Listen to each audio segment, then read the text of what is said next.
bunun yüzünden Hazreti Cibrail aleyhisselam verdi peygamberin ümmetine bir namaz verildi. Kıyamı var, rükuzu var, secdesi var, tesbihi var, kıraatı var. Ya Rab ecazə ver. Ben şu ümmeti Muhammediyen okan namazını bir 2 rekat okuyayım dedi. Cemaatla kov teveccüh edin. Şutayın ilkilisi oturmayın. Kov teveccüh edin. Hazreti Cibrail aleyhisselam Huday Teala'dan tagaza diye. Sen bana ecazə ver. Ben şu ümmeti Muhammediyen okan namazını bir 2 rekat okuyayım diye. Huday Teala bir dirgenip duran kadar ken bir oylanışıp. O zaman Huday Teala yok son okuyayım. Şunu hemen teori okuyayım diyemedi. Bir neçe fırsattan sonra ecazə verdi okusan okuyayım.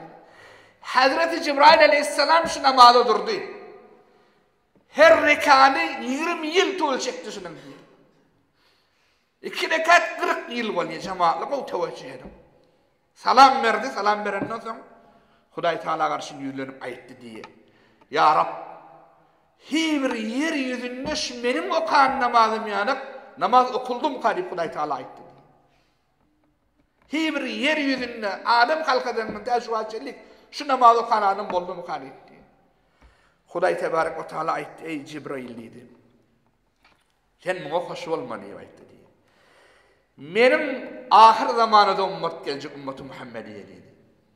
Şola bir 2 rekat cuma geliyor dedi. Şu cuma gelenine her rekatına 200 yılın sokağını verer. 400 yılın sokağı oluyor ikinci cemedem her rekat. Ey cemaat, ey Müslüman doğun. Haysi bir akıl insan 400 yıl rekat namazın faziletini koyup cuma'nı koyup şu gün başka yere gider şu adam. Biz cuma için şuncuna bir fazilet için ertir namaz okuyup cuma'yı durmakluk bizim şu bir hakkımız değil mi şu bir vazifemiz değil mi şu? 400 yılın namazı koyuyor, ay şunu tefrih edecek deyip çıkıya gidiyor. Ay şunu tatil onu plan yere çıkıya gidiyor. Sen cuma'nın tatil onu deyip cuma için amade varıp erti namazdan çıkanın cuma'na gider deyip durmakluğun inşallah intizar salatı ba'da salat bol o bir günahını yuvatir. O kuslediğin onun bir günahını gidiyor. Bu fazilet ne tabii ki fazilet. Haysir insan ağıl ölçüleğinden fazileti geçirir ve verir.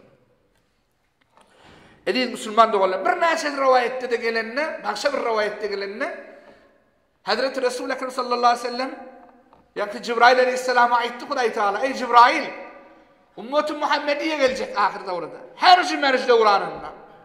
Hem ekşi dininden kaçan devranı olacak. Din bir ütleşik zat bolup durun devranını ümmeti Muhammediye'nin okan 2 rekat namazı, sen şu namazında bana kov diye aitti diye Huday Teala. Müslüman doğular. Yine şucda bir faziletli bolan amallar var. Huday Teala'nın yanında insanın günahını geçiriyen.